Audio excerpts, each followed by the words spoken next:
The valve cover gasket on the Kohler engine looks like this, and we are going to replace it. It's leaking oil often because it gets squished. First of all, we take the hood of the tractor. Then the cover, the engine cover, comes off with 4 screws. They have an 8mm socket.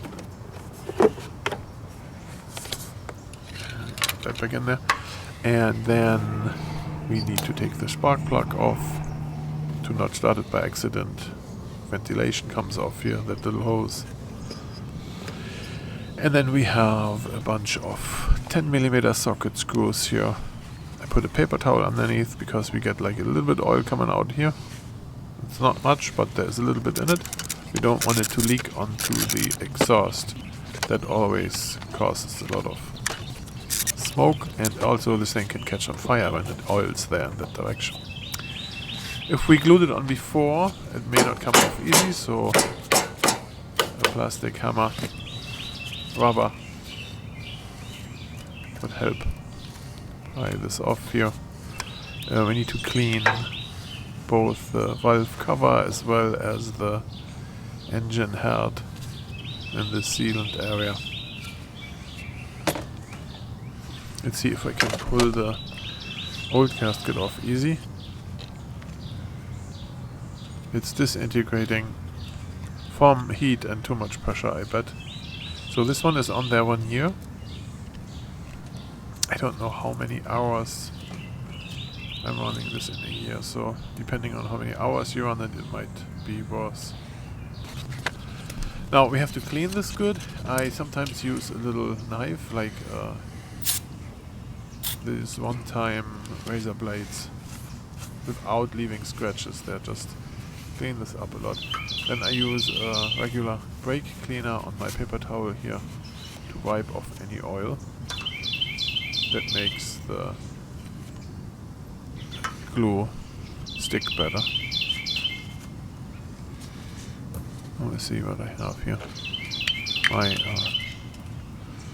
brake cleaner, I use this stuff. Well, it doesn't matter what brake cleaner you use, just to get the oil off. And the valve cover needs to be cleaned. And then what I do is I put this ultra black on there, like a rope around this.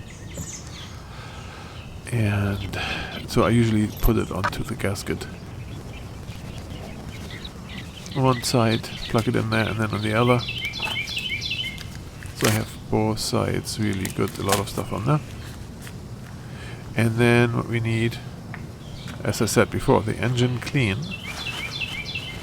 So we plug that on there and put the screws back in. Like the same way we got it out. And then when we tighten it, we tighten this by hand first, until the valve cover makes contact. You can feel that. So first it's loose until you have a contact on there. And then we can use either by hand, if you're really good at that, or you use a torque wrench. I have my torque wrench set to 30 inch-pound. Yeah, I do this by hand. And you see here, we want to avoid any squishing in that area. If it deforms and gets squished out, then we are too tight. Especially down here where it oils the most.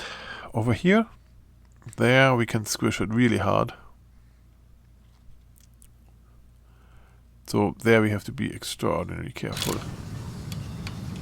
You can hear my torque wrench, how it clicks. And this one is set to 30. And I'm thinking that's almost a little tight already. If you have it too loose, the screw will fall out, right? So you have to see. So this is the old gasket in there, and you can see how it is squished. And this was just hand tight, right? There you see those cracks. If one of those cracks goes all the way through, then you will leak, right? So you see how fast it goes bad. And once I have this replaced now, I'm going to order the next one, because this won't last longer than a year or two maybe, depending on how much you mow. Just to have one laying around in case it leaks. If it leaks oil, it is very dangerous that you can catch on fire there, because that oil can catch on fire on the hot exhaust pipe. And that's really unnecessary fire there. Here the ventilation, crankshaft ventilation, crankcase ventilation, I'm sorry, goes there, and the filter and the air filter. There we go, there. And then we need to plug the spark plug back in there. A little more push, not what I did here. Put it back together and you're good to go, I would say. We can have it run for a second. Let's put the cover back on, put the 4 screws back on there, and then we have a test run. So I did the screws already. Now I let it run. I don't expect the oil to come out immediately.